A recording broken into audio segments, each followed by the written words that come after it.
Hello, everyone, and welcome to the Economics Design Podcast. My name is Ari Kimmelman. I'm a research analyst with Economics Design, and today I'm very excited to be joined by my colleagues, Atharva and Alex Urban. It's great to have them here today as it's their first time coming on the podcast. So thank you two for joining me today. Before we begin, it'd be great if you two could please introduce yourselves. Oh, thanks. My name is Atharva. I've worked on the consulting and research sides on economic design before rotating over to the product side as a product manager. I'll complete a year at economics design in January. My background is in philosophy, politics, and economics. I studied at Yale in US and Singapore. Graduated a little more than a year ago. Okay, so I've been working at economics design for around 6 months. I think this is my 7th month now. And my academic background is as a data analyst. I studied at University of Cape Town, and I'm currently working as a data analyst for economics design. Awesome. So today we're going to be discussing some of the research that Atharva and Alex have been working on. So could you please begin by giving us an overview of what you're researching and what questions you're trying to answer? So the context of this research is that Alex and I were looking at SushiSwap for a product within economics design.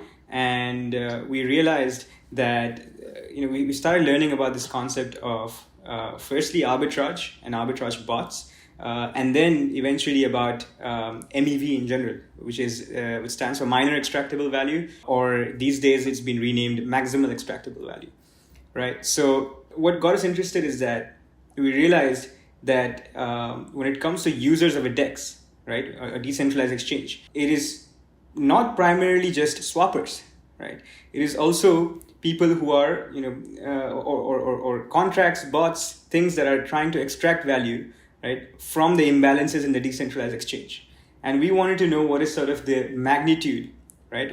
How many users actually are what is the composition of users when it comes to just plain old human swappers versus arbitrage bots, versus anyone who is engaging in this in what we would call MEV, minor extractable value. Now, this is important. It's important to understand what percentage of your users are bots, what percentage of your users are being affected by MEV, because it gives you an insight on sort of the usability of a particular decentralized exchange. We get an idea of who the main stakeholders are.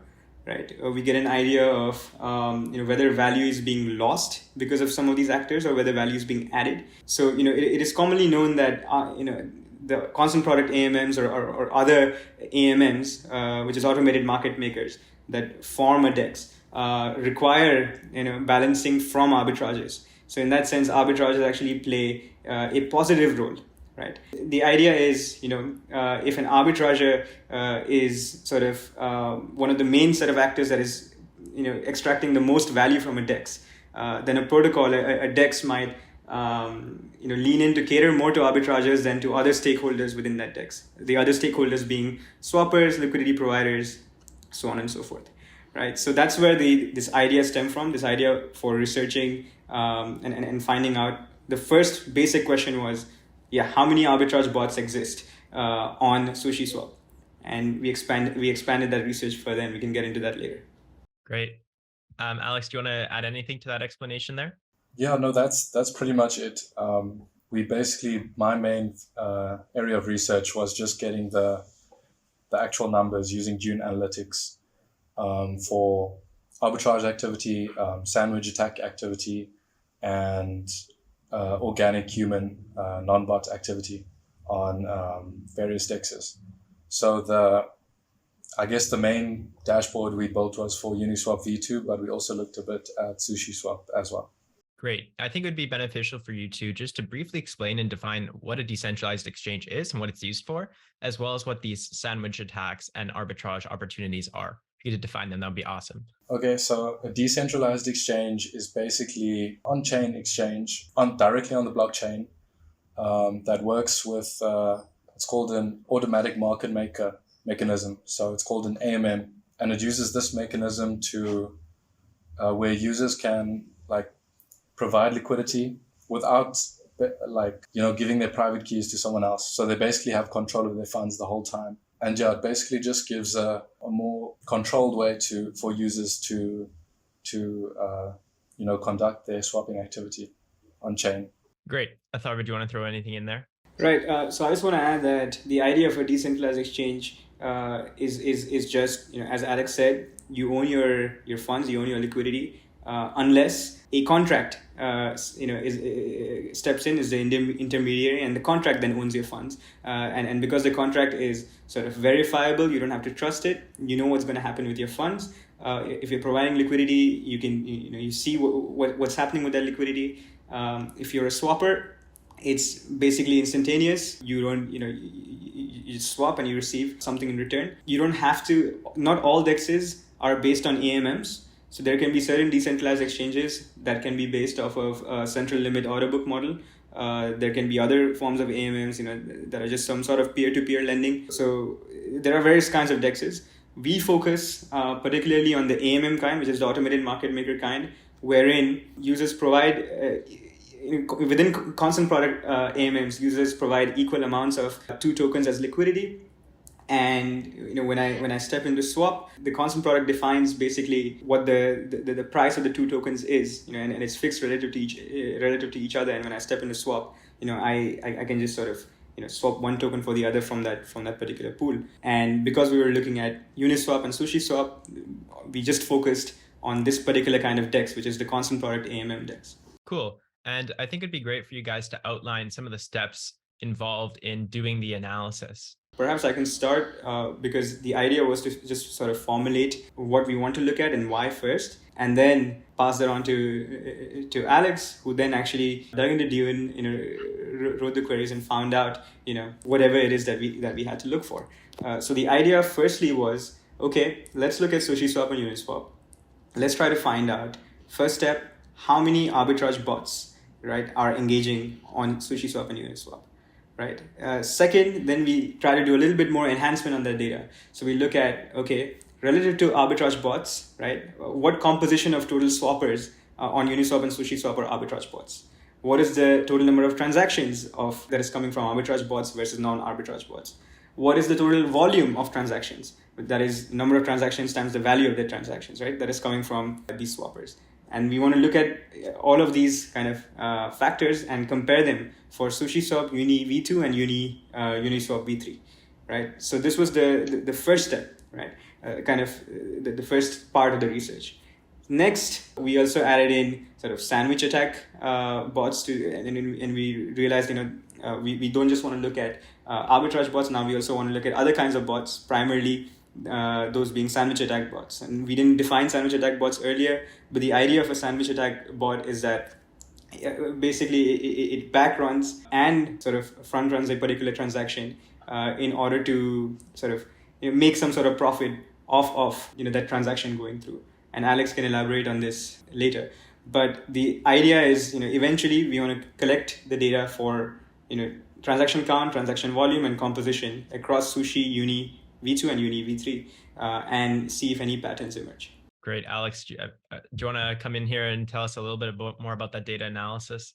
Yeah, well, I guess I can detail the process for finding the arbitrage transactions and sandwich attack transactions. So initially, to identify these bots in general, so without distinguishing between arbitrage, sandwich, we just decided to look at the average number of transactions per day for all the users on SushiSwap, and we looked at the data and decided that to use 20 as a cutoff. So if a wallet is making more than 20 transactions per day on average, then we're going to classify it as a bot. So that was the first very rudimentary method that we used to identify these bots. Well, the second thing we did after that was to basically see if we could improve on that method. And we were able to do that by directly looking at so for arbitrage, we looked at batch transactions, because these arbitrage bots will basically exploit price differences between different exchanges. And they will do that all in one transaction, because that's basically how competitive the MEV space is nowadays. To be competitive, you basically have to be analyzing the meme pool and be doing things as efficiently as possible. So these arbitrage bots are basically buying and selling the same token pair for profit in the same transaction. So that's what we call the batch transaction method for identifying arbitrage. And then for sandwich attacks, what we did was basically find two separate transactions that are separated by the middle victim transaction, which they are sandwiching. So they basically, as Atharva said, a sandwich attack is where they front run and back run a single transaction. So if we can find a transaction that involves buying a token and then 2 transactions later selling that same token for profit, then we call that a sandwich attack. Cool. Do you want to jump in here, Atharva? So I just want to add over here that it's interesting because we used a rudimentary method of identifying arbitrage bots first, right? Which is what Alex said, find any wallet that is engaging in an average of 20 transactions or more per day with any DEX, and then see how many such wallets are engaging with SushiSwap in any given day, and then look at the data in that sense, right? Now this is actually a popular way of trying to analyze bot activity. People just have been using this rule of thumb method because it's this other method of trying to look for batch transactions where token in equals token out is slightly more sophisticated. So kind of kudos to Alex that he was able to do both methodologies and we were able to compare. And correct me if I'm wrong, Alex, but we found out that when we look at the more sophisticated method, we actually overlook a bunch of bots, because we find that with the batch transactions method, the more sophisticated method, the average sort of transactions per contract that results from this method is somewhere around between 15 to 17. Right. Whereas for the rule of thumb, we use average 20 transactions per day. So we could totally imagine, situations where actually the rule of thumb, veers away from what the actual reality is. And so, with the more sophisticated method, we actually get a more clear view of reality. And not just that, so Alex was also able to sort of submit a label for arbitrage bots to Dune along with his query, and that label is actually it was basically what's the word for it, sort of accepted by the Dune community, and it's there now, and it's part of Dune. So if you do any DEX related analysis, there's good chance that if you get the label for a particular address, if that address is unknown, Alex's tag or label will show up. Woo! And we have a pending pull request for sandwich attacks as well on Dune. Hopefully accepted soon as well. Great. So do you want to, I know we touched upon this a little bit already, but do you guys want to explain why this is an important question to answer? And then on top of that, share some of the challenges that were faced.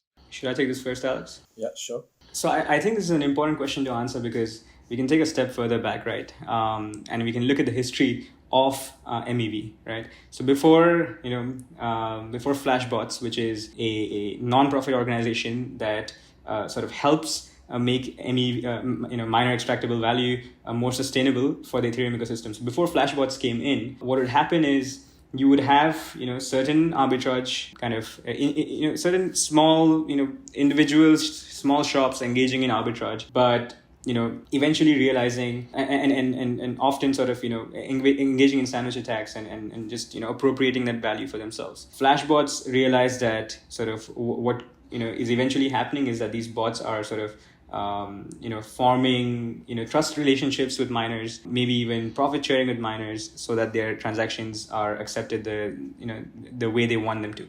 And there's a fundamental reason for why this is the case. People still think of transactions on the blockchain as atomic, right? Atomic transactions are transactions that you just do your transaction and nothing else matters, right? I can have transaction A, B, and C in that particular order, or I can have transactions B, A, and C, or C, B, and A, right? That any permutation of the transactions, if the transactions are atomic, the ordering doesn't matter. But but we realized soon that on the blockchain, that the order does matter.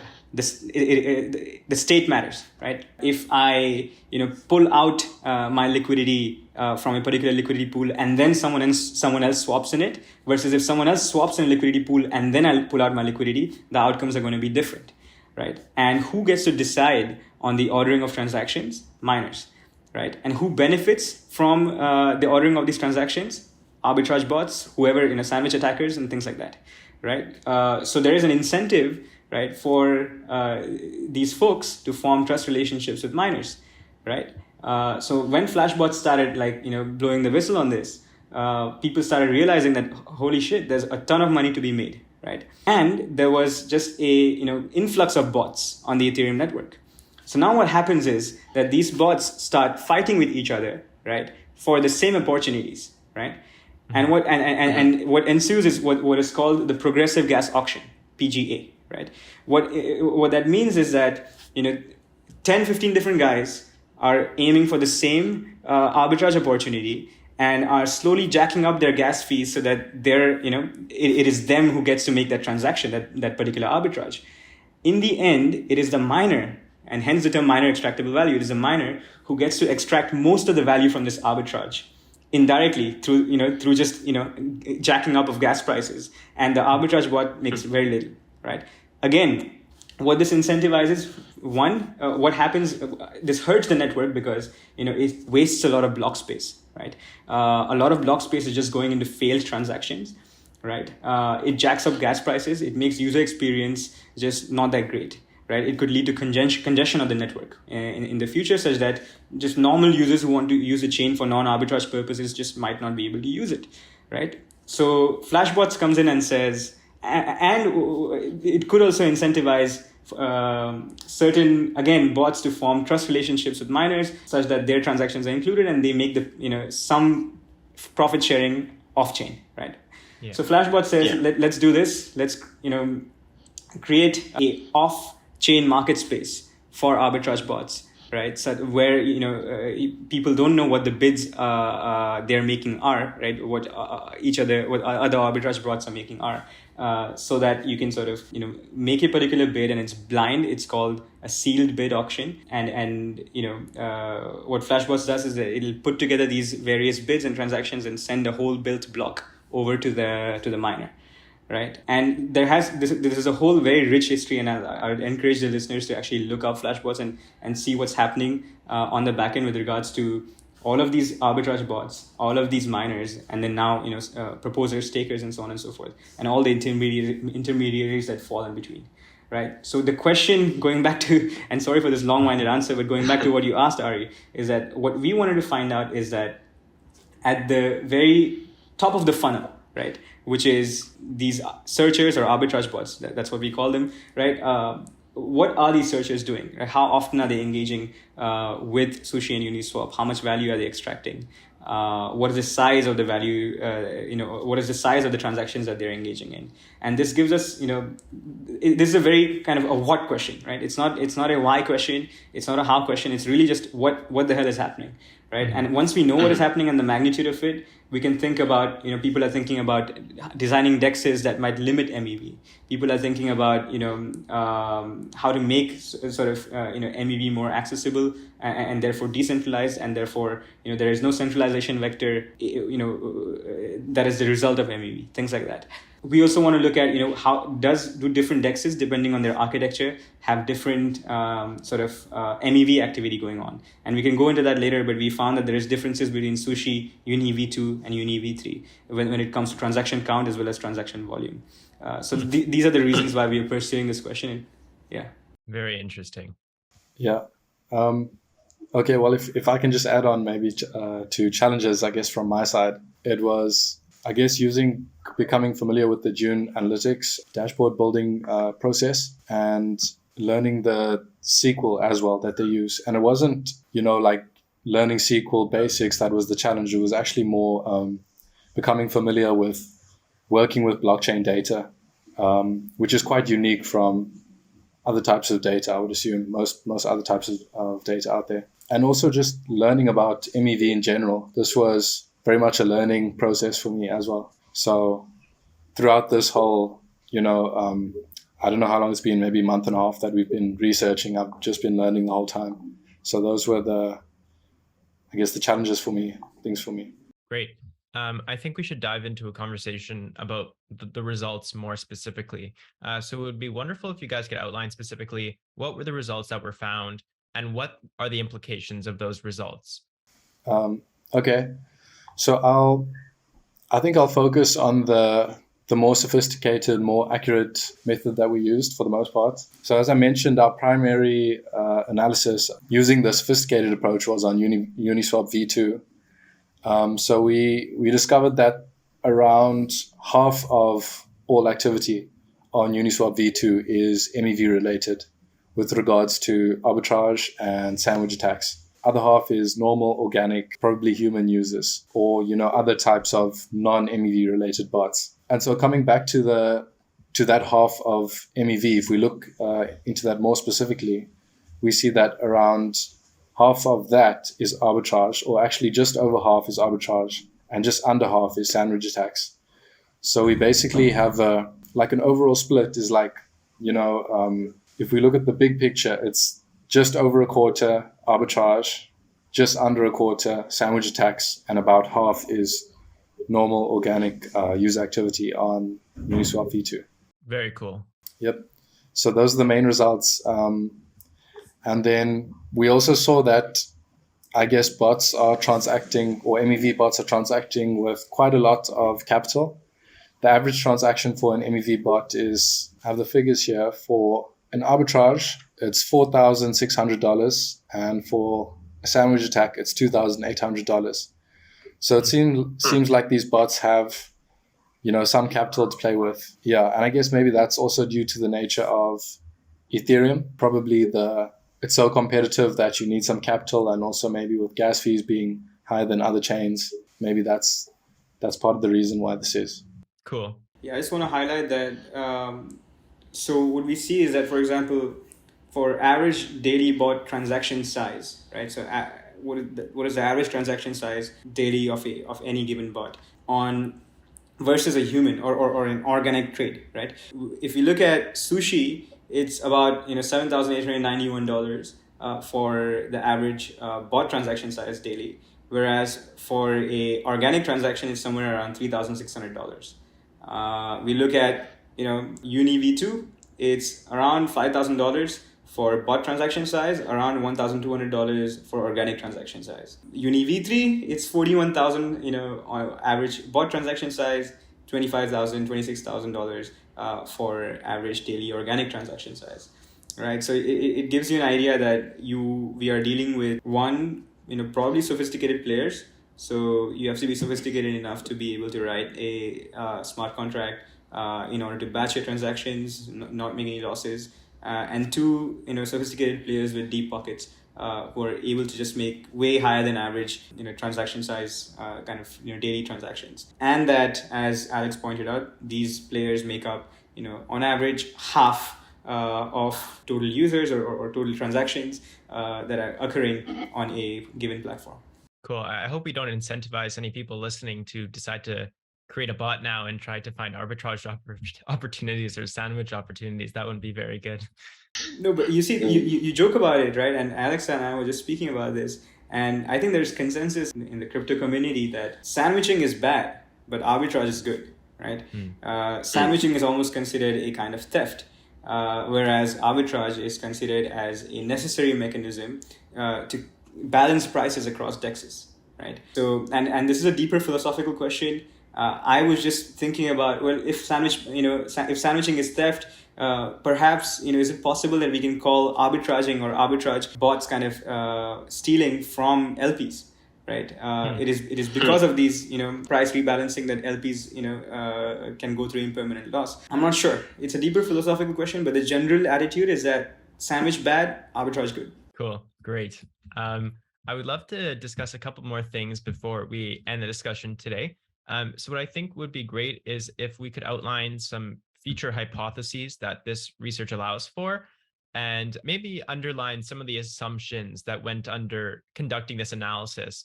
So people who are looking to replicate this, for example, understand the processes that were involved. Highlight from what Alex found out using the more sophisticated methodology is that there are a bunch of false positives that would show up. So Alex, you just want to go deeper on that with regards to batch transactions and how you got rid of the false positives? Yep. So for identifying the arbitrage transactions or arbitrage bots, for some reason, included in the list of results were not all, but a lot of Uniswap V2 pairs and a lot of Uniswap V3 pairs. So that was easy to fix. You just get a list of all the Uniswap V2 pairs and Uniswap V3 pairs, and just make sure that none of the addresses are in this list of Uniswap pairs. But then we also included in those results as false positives were a lot of router contracts and, like aggregator contracts, like contracts for 1inch and MetaMask swap and other exchanges like this. So what we did to get rid of that was basically rank all these contracts by the number of transactions that they make. And we saw that all of these router contracts and, other aggregate contracts are making so many transactions that they're all being clustered at the top. And so it makes it very easy to manually identify one by one these contracts and remove them. So we manually removed around like 30 of these false positives. And, to be honest, I think there's the list of arbitrage bots is around like 9,000. And I'm sure there's going to be other false positives in there, for lesser known DEXs, that maybe have less transactions. Because we can't, go through all 9,000 and manually check those with whether they actually are in fact bots or not. But it did seem like the vast majority, after removing those major false positives, seem to be arbitrage bots when we verify manually on Etherscan, or at least with the random sampling, I guess. And then with regards to the sandwich bots, it actually seemed to be with the random sample, just going through the list and randomly picking out contracts, we saw that it seemed to be very accurate. Actually, the only incorrect contract that I identified was the Uniswap V2 router. So we excluded that from the result list, and it seems to be pretty accurate besides that. Great. Yeah. When it comes to sort of future research that needs to be done, there's a lot that can be done in this area. Firstly, we only cover Uni V2, Uni V3, and SushiSwap.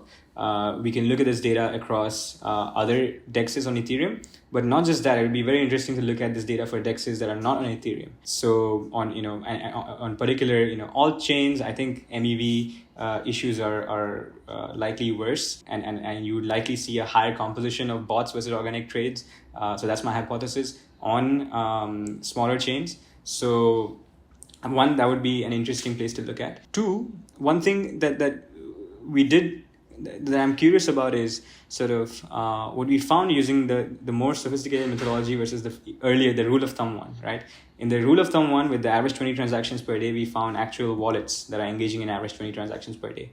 When we look at the contracts, when we look at the more sophisticated methodology, we actually identified arbitrage contracts. So contracts that were used for conducting these arbitrage activity. Mm-hmm. I'm actually curious about, now that we found the whole list of contracts in the more sophisticated methodology, what are sort of the wallets that are attached to these contracts, right? And is it basically a one-to-one mapping? So for each contract, is it usually one wallet that is attached to it, or is this multiple wallets? What's happening on the wallet front of things, and how are these funds being channeled across wallets? So once a big arb is made via a contract, it passes on to a wallet. Does it remain there?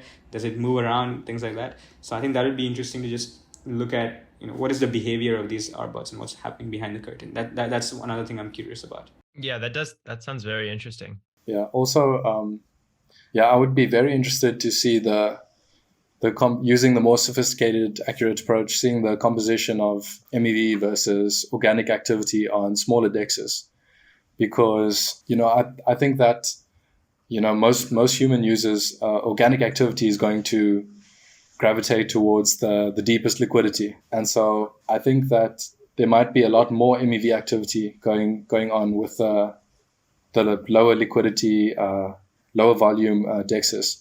Because maybe the humans are driving the activity, the organic activity on Uniswap, and then arbitrage bots are keeping up on all the other DEXs, and so maybe there's a lot more MEV proportion-wise on the other DEXs. That would be interesting to see. And then also just I wanted to mention that I think we might also have a bit of an overestimation in our MEV figures. because the way we worked it out was, so we basically identified a list of all the arbitrage and sandwich addresses, and then we looked at the trades on the DEX that we were interested in, which in this case was Uniswap V2, and any trade coming from one of those addresses, one of those sandwich or arbitrage bot addresses, we identified as MEV. But I think that could result in a bit of overestimation, because some of these transactions by these MEV bots might not actually be MEV related. Maybe it's just standard profit taking or normal swaps. So the fix is easy. It's just to directly identify arbitrage and sandwich transactions instead of the addresses first and then the transactions. So I think that's something we could just look at improving in the future. Great. Very, very interesting stuff. I have to say, today's podcast has been a boatload of information. I'm sure the listeners are totally enthused to get their data analytics skills improved and start doing the analysis themselves. With that said, I'd like to end the conversation today. So big thank you for coming on the podcast today. Thanks, Ari. That concludes our conversation. So if you like this discussion, please consider giving it a like and subscribing to our podcast and YouTube channel for more videos like this.